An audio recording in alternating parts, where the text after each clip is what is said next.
We're going to work on target transitions, moving the gun from one target to the next. Based on other stuff we've done today, what do you think the keys to this are going to be? Find a small spot. Look to a small spot, yes. Now, I mean, this is a competition, right? It's a speed shooting event, yeah? So it'll be important, yeah, it'll be important to go fast, right? So it should be important that I push the gun quickly between each target, right? No, right? So this is the part that's counterintuitive, right?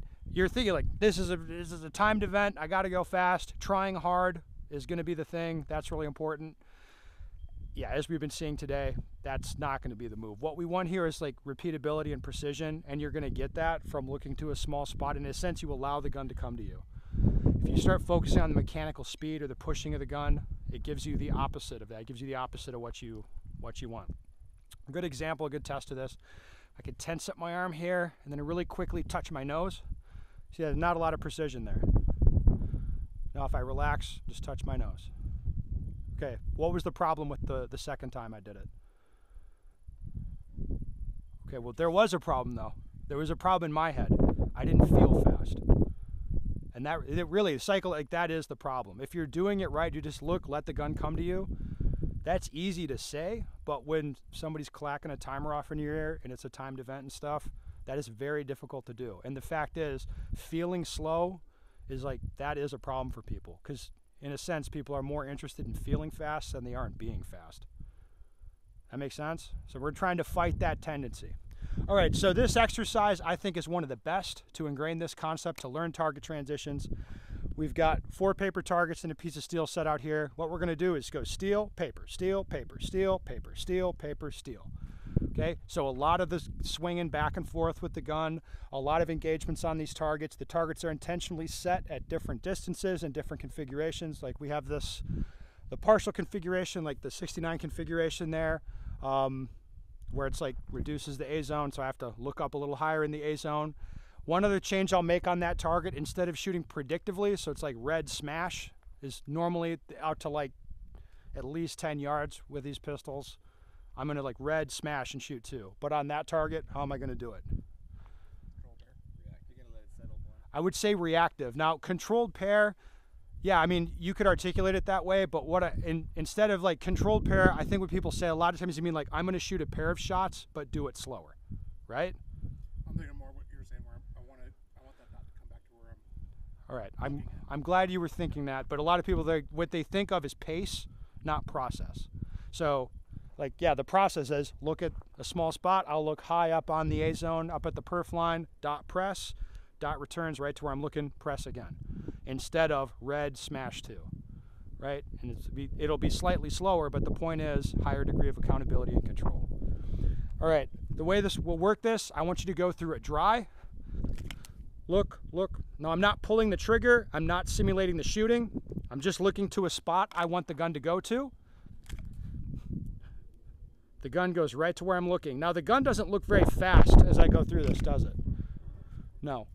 A good way to think of this is work at the pace of your eyes.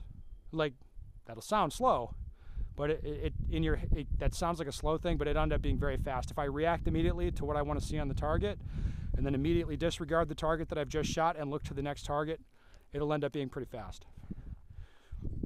Okay. I probably should turn this on. There we go.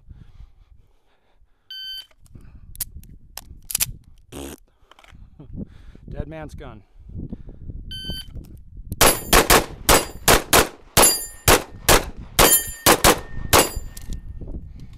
Make sense? All right, so that's the exercise we're gonna shoot. If you're shooting it like that, what am I gonna tell you to do? Go faster, exactly, it'll be go faster. Now as you go faster and push harder, come on up, we'll talk about some common mistakes here. And I should say, this drill is getting complex, right? It's a lot of rounds, a lot of transitions. What happens when the drill gets more complicated? We see our habits. You're flexing your hand because you're talking about you. I want to talk about everyone. We get to see the real you as a shooter because you can't process all this shit this fast. Like, you're just going to do what your habits are. And again, we want to build awareness of what those are and train them out. All right. Very commonly on the steel, people shoot at white. That's what they do. They're shooting at white. What should I shoot at? Yeah, I'm gonna look right at that bolt that holds that plate on there, and that way I'm way less likely to miss. Missing the plate, that's annoying. We don't like that. But one of the most common misses is people just shoot at white. Now, if you've been to a USPSA match and seen this, there's a lot of misses on steel because of this. So people will, you know, transition out to like longer steel, and they're like, oh, but it's steel, and they just shoot at white, and they end up shooting a lot of extra shots. Have you seen this? You've done it. I've done it too, my man. I've been there. Yeah, exactly. Like that's very common. So you want to look to a small spot on the steel. As we shoot across these targets, a lot of people will just shoot the same pace on all of them. So if in your brain you look at this, it's like, oh, that's easy. You know, you come on, you're like, boom, boom, and then transition off. And you're like, you got your A's easily. But what should you be thinking when this target? It's immediate. I see a red flash there, and I'm on it right away. It's not really easy. It's fast. It's immediate. Does that make sense? And same thing back here. A lot of people, they can't process all this stuff, so they'll go on to the target with the no shoot, just shoot 2 rounds wherever and get inconsistent results. Again, we have to flip to that reactive shooting, dot press, because we're accountable for those. As the swings get wider, so we start working out to here, like wider swings like that, people just start looking at the color. So they'll see brown, and they're just like throw the gun at brown and hit anywhere. Again, we want to be deliberate and pick out those A's, right? There's one other thing to keep in mind here, and that's will be the angles of the swing. And what I want you to pay attention to is when the targets are close together in the same field of view, it'll be very difficult to get your eye off. They disconnect from this target, connect to that target, and the gun comes over there. It'd be very tempting just to push red into brown. Okay, but as the swings get wider and wider, you'll have an easy time getting your eyes off the sight, getting your head off the gun, and hunting the spot for the next target. As people shoot this, like it'll kind of force you to get your eye off the sight, right? So like, as you experience that, you'll see what that feels like, and you try to do that on the more narrow transitions as well. Everybody understand that?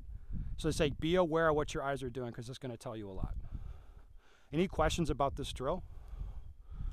Cool, let's shoot it.